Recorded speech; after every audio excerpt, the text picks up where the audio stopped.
Good morning and welcome to Canberra Airport, and today I'm going to be flying to Sydney on board Virgin Australia. However, this flight will be operated by Link Airways in their SAAB 340. This is the inaugural service for Link operating for Virgin. It's departing at 6 a.m. and it'll be interesting to see what we get. I'm expecting it will be very much a Virgin service, probably tea, coffee, water, and that's about it. But we'll find out. If you haven't already checked out last week's video, which was the Link Airways flight from Canberra to Newcastle, go check it out now. Link's just up there somewhere. Don't forget to hit subscribe. Next week I will be uploading a video for Rex from Sydney to Canberra, which I'll be taking straight after this flight. And we'll be able to compare the two, both using the same aircraft, of course, the SAAB 340. Anyway, let's go check it out and see what the morning brings. At 5 a.m. I certainly wasn't going to line up to check in. I checked in online the previous night. As I'm a Gold Velocity member, I headed straight through security and to the Virgin Australia Lounge, which is located near the International Departures Area at Canberra Airport. The lounge is very quiet this morning. It opens 1 hour prior to the first Virgin Australia departure. The flight this morning to Sydney at 6 a.m. was the only flight departing before 7 a.m, so the lounge is almost empty. This morning there was a selection of cold breakfast items as well as some bacon and potato rosti.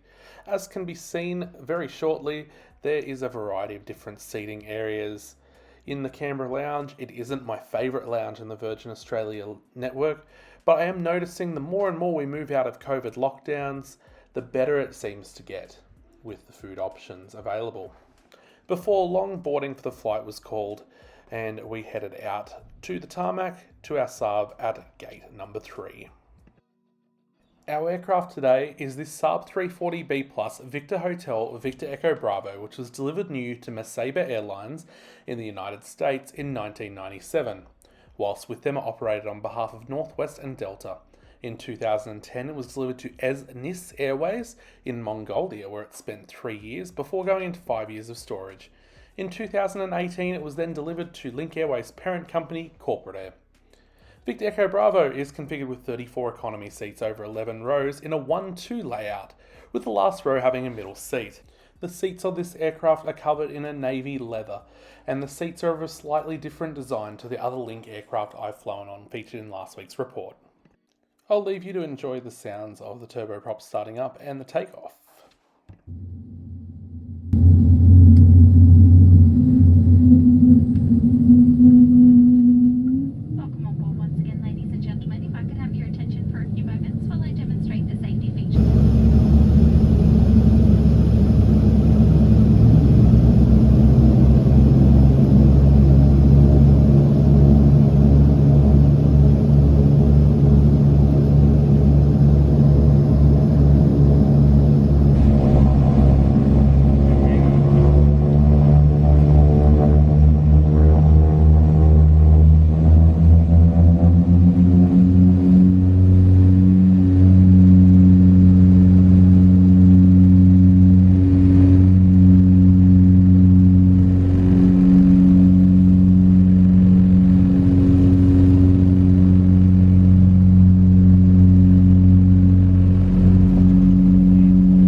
Our flight time today was 41 minutes, cruising at 15,000 feet, departing Canberra's runway 35 to the north, tracking to a point called Acmere in the Blue Mountains, before then heading out across over Sydney Airport and landing back towards the west on runway 25.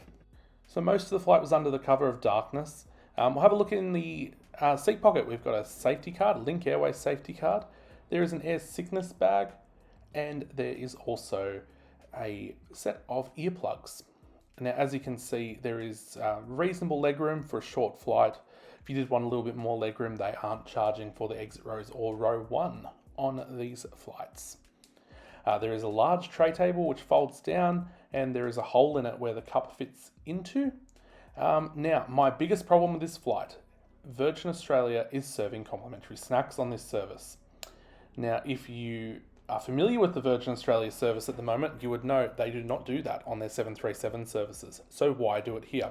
They also only offered water. There was no option of tea and coffee. As a side note, that cookie was disgusting.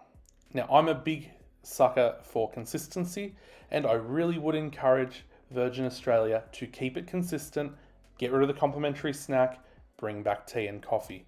It's a 35-minute flight, and I know I would much prefer a tea or a coffee. I don't drink tea. Definitely coffee instead of a horrendous cookie.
Last bit of disappointment for this flight was that they used a busing bay. Previously with the ATRs they used a bay at the terminal. You could walk straight in, no bus, speeds things up a lot. It's a little bit disappointing they were using a busing bay this morning. Landed here at Sydney Airport. Pretty good flight with Virgin/Link today. As I expected, not much fanfare. It is their third go at starting Canberra to Sydney, and I wouldn't have expected much. Only real pause has been because they got rid of their ATRs and it's not really feasible to operate that service with 737s, which is all they have left. Biggest criticism I have is that when they dropped us off the bus, they actually dropped us landside, which means outside of security. So if you do have a connection, you're coming from Canberra, which is most people, I would say, from experience working at Canberra Airport, you do have to re-clear security, and Sydney Airport Terminal 2 currently doesn't have that little screening where they drop those passengers open. So that was a big downside, and it's taken me a little bit of time to get back through security. So I guess that's my only criticism. If you've liked this video, smash the like button, hit subscribe for more videos like this, and we'll be back next week with another review, which will be my return flight on the SAAB 340. We'll do a bit of a comparison. So yeah, catch you then.